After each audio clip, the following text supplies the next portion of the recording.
Today is Thursday, October the 17th, 2024. Welcome to episode number 118 of Rural Reliance with the Canny Couple. I'm Julia. And I'm Aaron. We are a small homestead family in rural Virginia that work every single day to merge homesteading and frugality.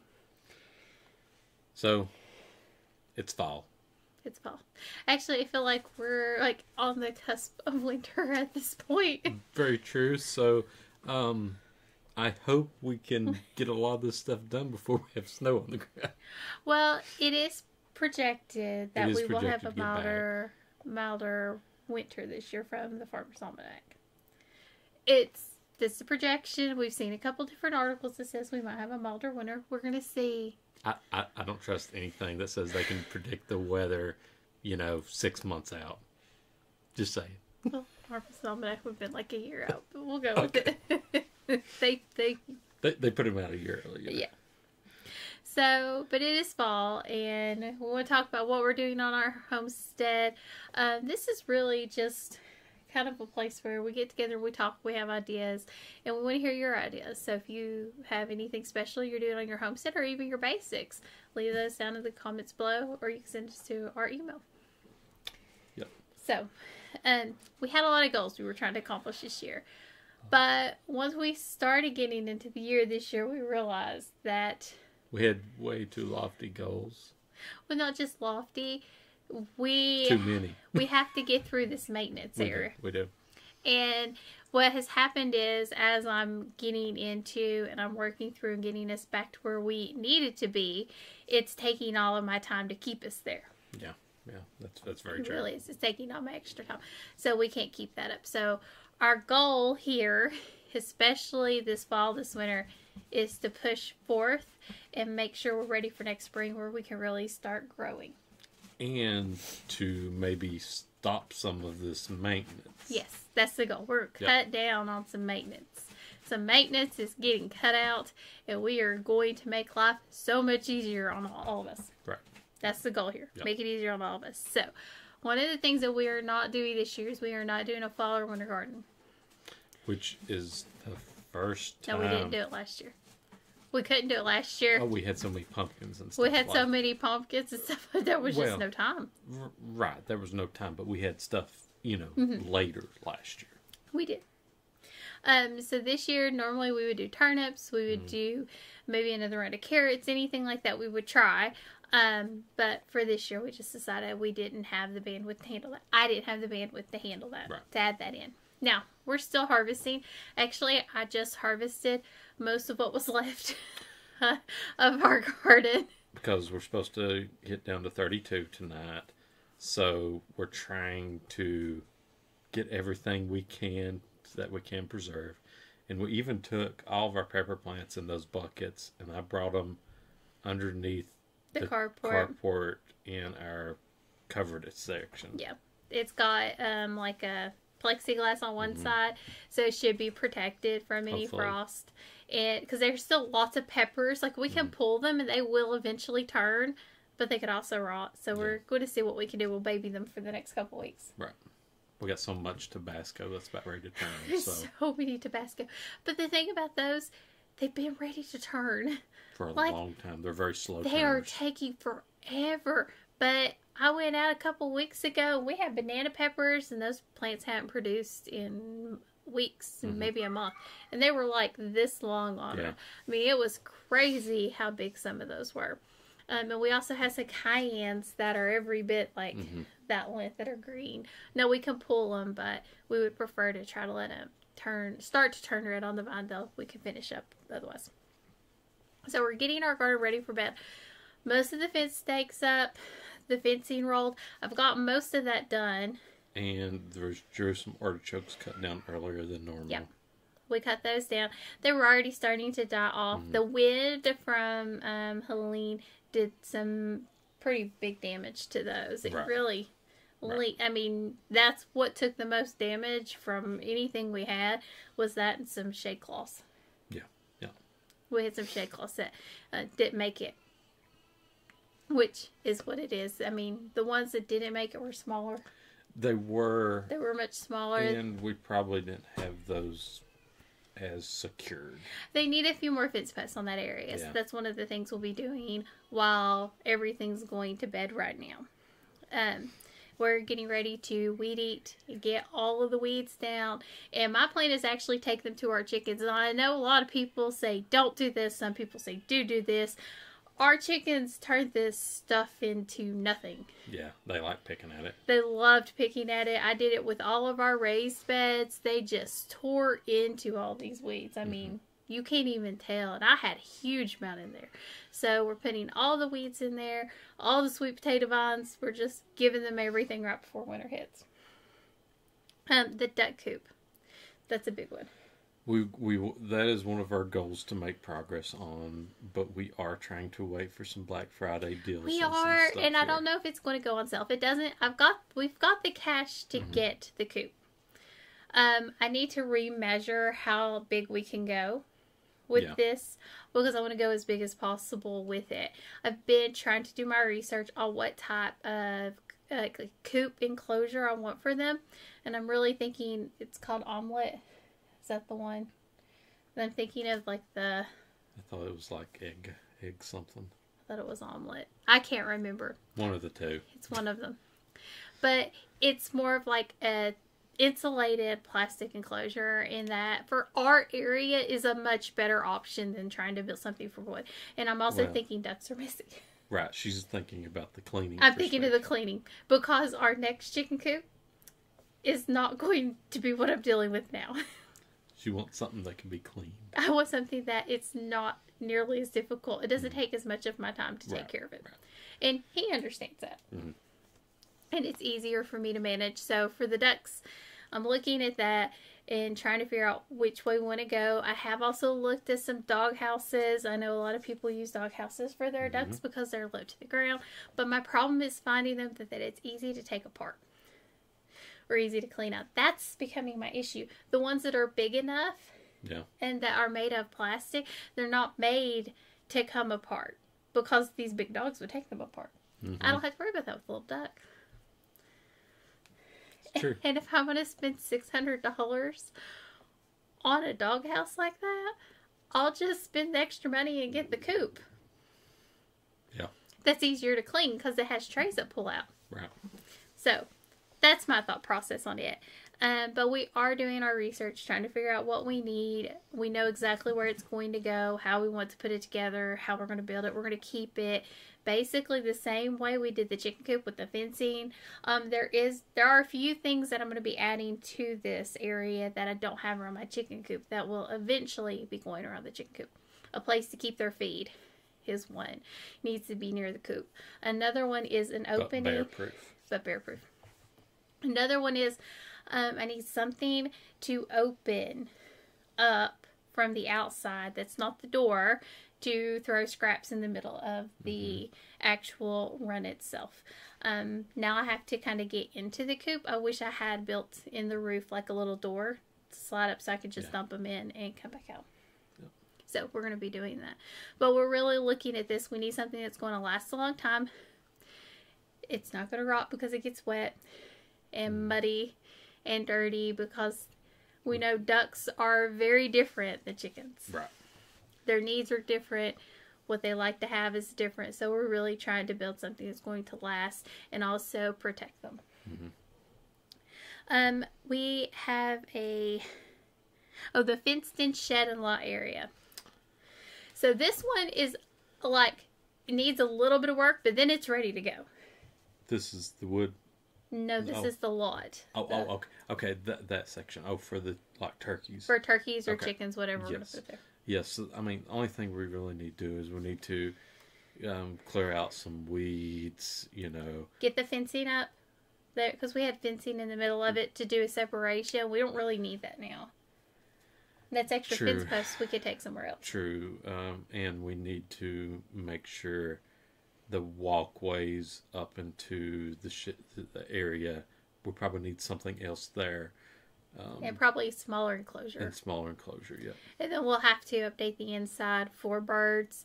So we'll need to make sure they can't fly out. Right. And also that they have their roosting bars and things like they need. And it's easy for me to keep clean.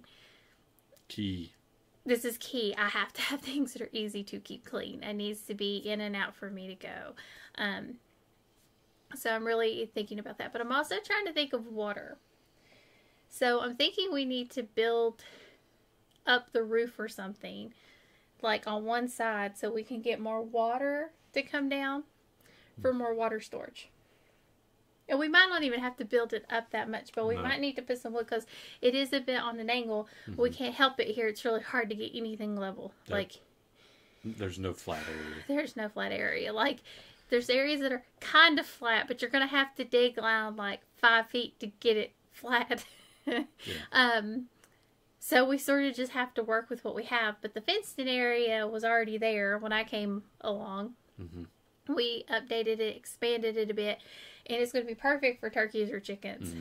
I mean, it's going to be perfect. It doesn't even require... I mean, it would actually be good, like, for goats or something, but we're not going that way. But, you know, like, it's set up for, like, stalls. It is. It's set up like stalls. Like, right now, you could put a couple goats in there. They'd be just fine. I know. You wouldn't have to do anything. You wouldn't have to do anything. Water.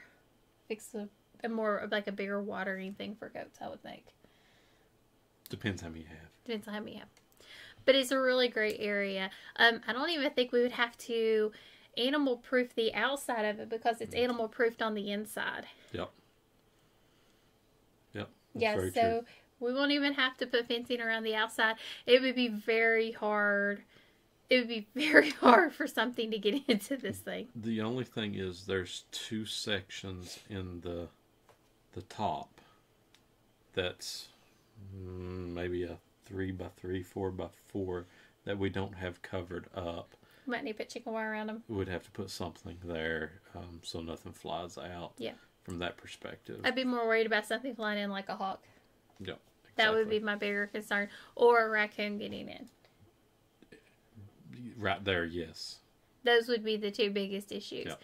But I would like to, before we put them in there, definitely have a water solution because it is really, if the angle's steep enough, we could just put tin down through the whole thing and just let water go through. A lot of tin. A lot of tin. But think of the water we could store. Well, yeah, but it's a lot of tin. We ain't looked at the prices of tin in a while. We haven't. Or even that plastic. Like corrugated plastic. Some sort of a roof. We got to mulch everywhere.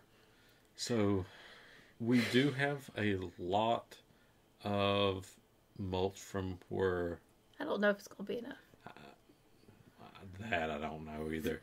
But we do have two truckloads full from where they cut the trees down. So when we got to the ones that were in the power lines, the ones that weren't in the power lines, we told the guys, don't worry about chipping them. Just throw them over the bank in our woods. That's what he's like. Are you sure? We're like, yeah, it's fine.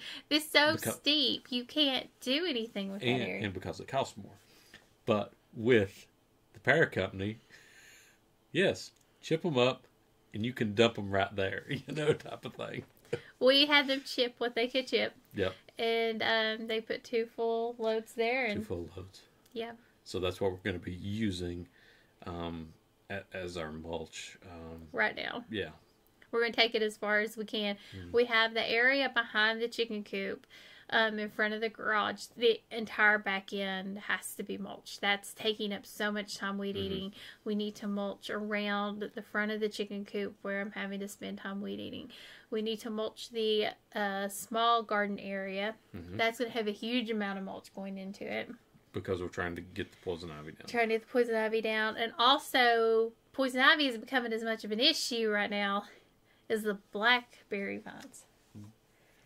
We've got a lot of wild black raspberry vines. Well, I think they're the jewels. I think they're the black jewels. I think they're ours that got, moved by the birds. Yeah. To a new location. So I could probably save some of them and wrap them into the fencing, but we have to be careful about this because in some of these areas it could be a little tight and it could be painful if we have to walk through.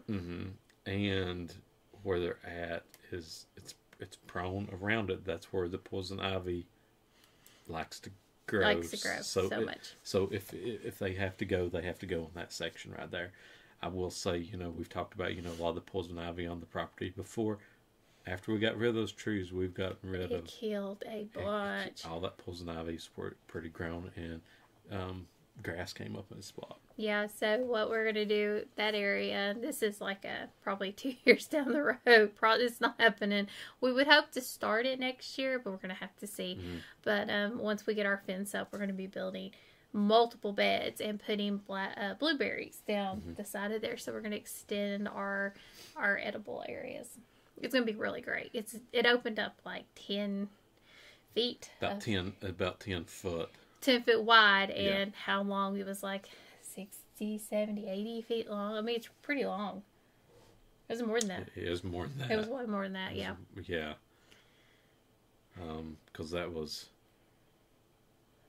I was wanting to think it was like 100 and something. Yeah, it was very long. So it's a really long place that we can actually utilize a lot better. And Aaron could be in it. He could be around it. And that opens up so much for us. Yes. So we need to mulch around all of our trees as well, because right now our trees, the weeds, we've kind of just let them go. I've not been able to tackle this. It hasn't happened this year. Has not happened this year. I'm hoping. But the ones that we ain't touched around that, and that were alive, didn't have a deer problem this year. So do we need to leave it? Is it something to test? I don't know. It's something to think about. Okay, well, you think about that, because my plan was to go around and have you cut and add mulch. I know. Because Aaron, he's very fast at this. He's got a little clipper. He can get around everything. I can't use that clipper. It's a little bit more than I would want to handle. It's heavier than I could hold with one hand. So Makita makes it's like a handheld grass clipper. It's like a... Yeah, and it does the motion back and forth there. That cuts the grass, and that's what I use to cut around trees and pull with my hands. The other part. We broke the Sunjoe the first time we used it. Sunjoe lasted one day. One day. It didn't even last an hour with you. It didn't. It didn't even last an hour. Aaron said this didn't work. I said, buy the better one. Yeah. We thought we would try. Yep. He had been looking, and he's like, this is the one we need. And I was like, get it. Just whatever makes it easier. But the Makita one works out really well for you. And you can get a lot done. And then we're going to mulch. We did have less of a weed problem when we were mulching around the trees. We did. But we've let that get away from us. We need to build a leaf mulch area in the garden. So my goal is to have... We put leaves on our garden in the wintertime, right before it starts to get really cold and we can't use the water hose again. Yep. So we get leaves into the garden. We're not at that point yet. Our leaves have just started to turn a little bit. Right. So we actually need to wait for them to fall off a little bit more so we make sure we can easily get plenty.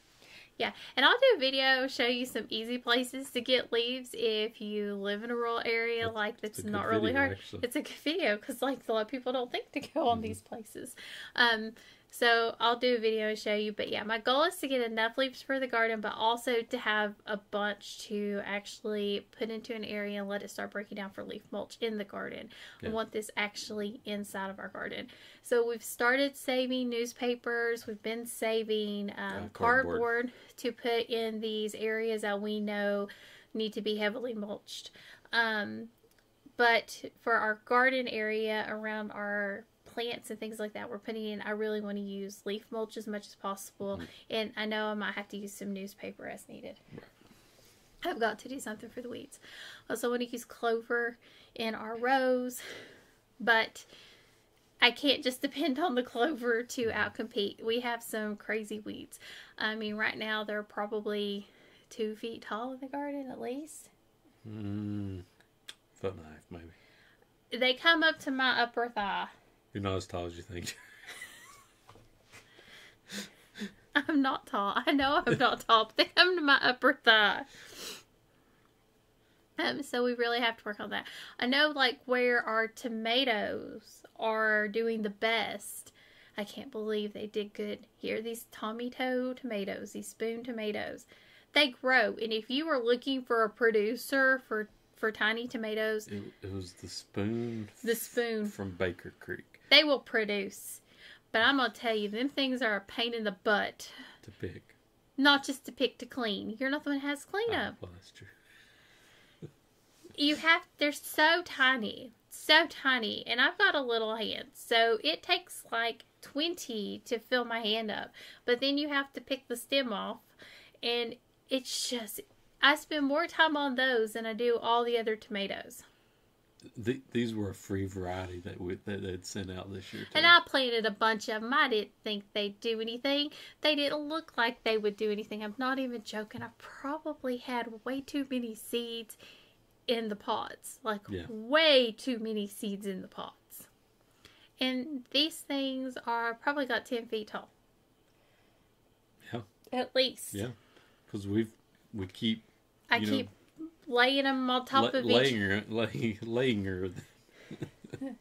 But our problem in this area is we get it in different places in the area. We get this weed, this grass. It's kind of, what would you call it? That one that kind of roots and then grows and then roots again. That one that pulls up like a net. It's sort of like the Bermuda one that they say, that sort of, I think that's what they call where it roots itself in multiple places and it's like impossible to get out.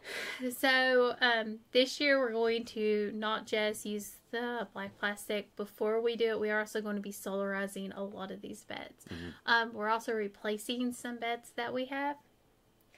We have some black beds, those cloth beds, that we need to switch to metal. And I think we'll slowly start doing this with all of those because I have noticed that they are falling apart. They're not able to handle the weather. Well, the price you pay for them. You can get 3 usually for the price. You can get 1 metal one. So it's a slow process. It is. But, hey, where we had these, we've never had much luck where these 3 were anyway. Just because from a weed, poison ivy perspective, honeysuckle. The honeysuckle overtook everything. But then we had this other, like, fuzzy grass that came up in that. Remember, it kind of overtook everything. So either way, getting those switched over in that section to, we've already got some metal beds. We just ain't put them together yet. There's no reason to, because if I set them outside, the wind will blow them. We actually had that problem before. Yeah. When we had a really bad windstorm, we didn't have chickens at the time, so what we did was we threw them in the chicken coop and pulled them back out. It worked. It did. But we do have 3 beds to go there. We might actually be able to have room for another one, but we've got to see what it actually looks like. What it looks like, yeah. And that should help laying cardboard down there. And it should also make it easier for us to see where we can walk, because some of these areas in this section, it's a little unsteady. It's steep. It's steep because we have a honeyberry that has taken over. The honeyberry has taken over the pathway. That's true. It has. Yeah. It's like 6 feet wide now. It has completely taken over this area. I think it's 2 that have grown together, intertwined. You can't get them apart. Yeah. Okay, so we've got the leaf mulch we have to do. That's important. But we are also looking for wood storage. We're doing a new wood storage area, which we've got the things to do. We just have to actually get it together. Mm-hmm. We've got most of our wood. Probably most of the roofing. We're not quite sure yet. We have to look at that. We think we're okay. If not, we might have to have like a piece of roofing or figure that out. And then we have to determine what we need to do about a mower. This is Aaron. And it's Aaron because he's got to figure out how it's going to work. Yeah, so what we're talking about is one of the robotic mowers. And this is from the perspective of it maintaining some of the stuff that she does to free her up more during the day while I'm working. So that's what we were trying to think of, I mean, I've watched some videos on some of them, I'm like, this doesn't look that great. This might be okay. This one sounds like junk, But there's new ones that seem like keep coming out every day. So I don't know what the best choice for us is. So we know that it does limit the ones that we can do because of the hills We're steep. were steep, so there's a few varieties that go on the hills Can more. handle rough Mm-hmm. terrain. But not only that, but we have a bigger problem with signal.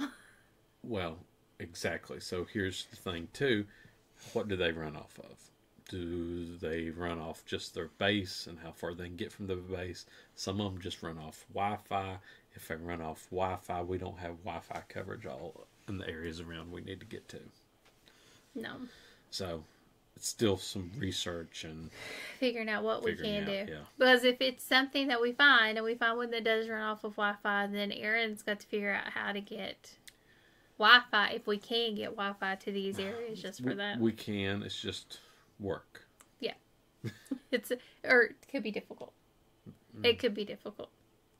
We can't have wires running down. We can't have wires. We can have wires running everywhere. Well, we do. With ham radio stuff, it's nothing.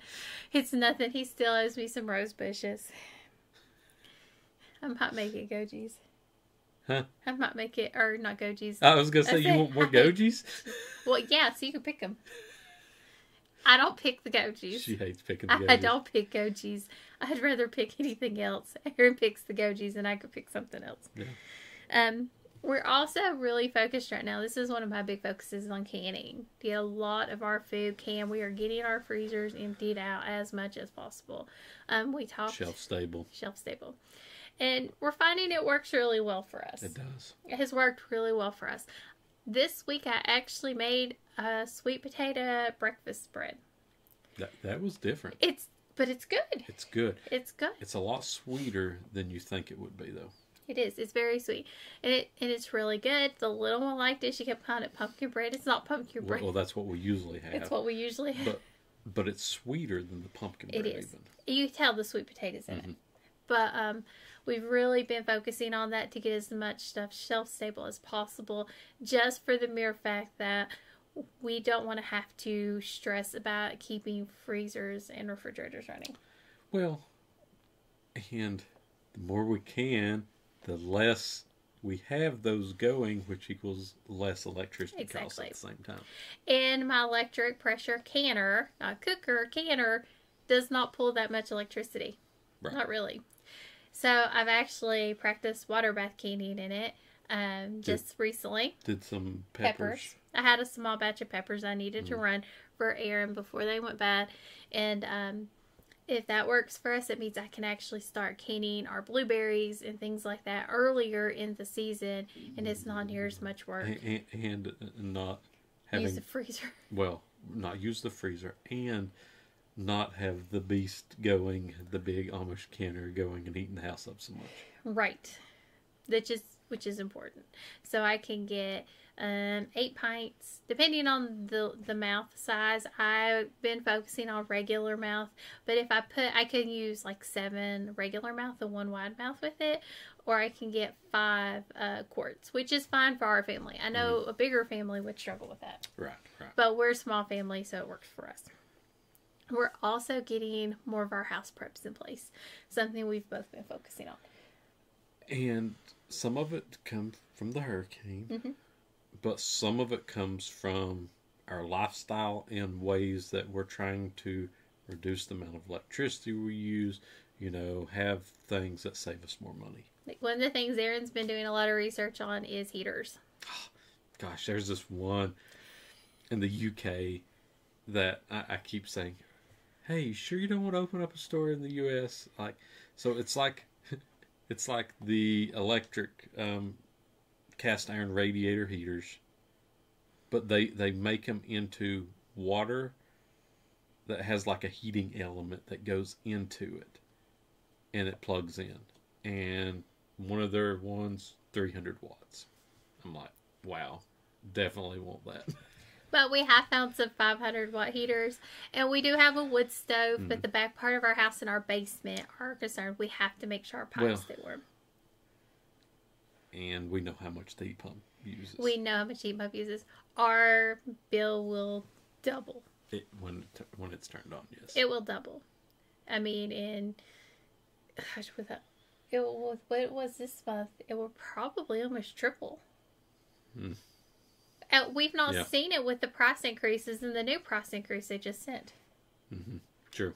So it will probably triple. And that's even us keeping the heat pump on a low setting. Last year, I think we kept it on 69. We did for the little, Mm-hmm. but now she's bigger and Maybe go to 67 or something, you know. no. Oh, she's wanting to go lower. Okay. I want to go lower. We have the wood stove. He's so silly. Freezing me to death. We're fine. We're fine. But we have the wood stove. The wood stove's going to hopefully provide most of our heat in our house. We have the fans. We flipped the switch to switch their blades so the heat goes down. That will help circulate the heat in the house. And, I mean, that's really the goal. But there's a few rooms in our house that might need a little bit more heat. I mean, what our main goal here this fall really is to get out of this maintenance rut we still keep finding ourselves in. Like, we're doing it. We're doing things. We have done a lot of good things this year. I've made a lot of progress. But I've made progress on things that we fell behind in. That is very true. That's the problem. We fell so far behind with both of us working and both of us pushing so hard, and we couldn't keep up with the homestead. I mean, we just sort of fell behind. I mean, I've shocked Aaron. I've been able to take down most of the garden without him this year. Which I'm not happy about. Well, but it wasn't bad. I was careful. I didn't hit my head. Well, you know, I didn't have a post hole driver. I didn't break anything with posts or anything like that. I mean, I survived and did it smart. I didn't roll it to where I had to carry the fencing 50 feet away. I rolled it to where the fencing needed to go. But we've never been this, far into getting ready for winter this early. That is very true, because we're always rushed. Up until Thanksgiving, honestly, because a lot of times we might have pumpkins or turnips or something like that still, in the ground and no frost yet. I think I will use the beds next year, though.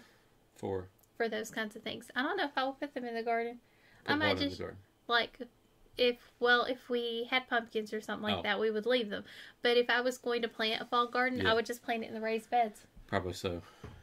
Because I pulled the beets out, that would have given me 8 beds to put something. We had the broccoli beds. We probably should have.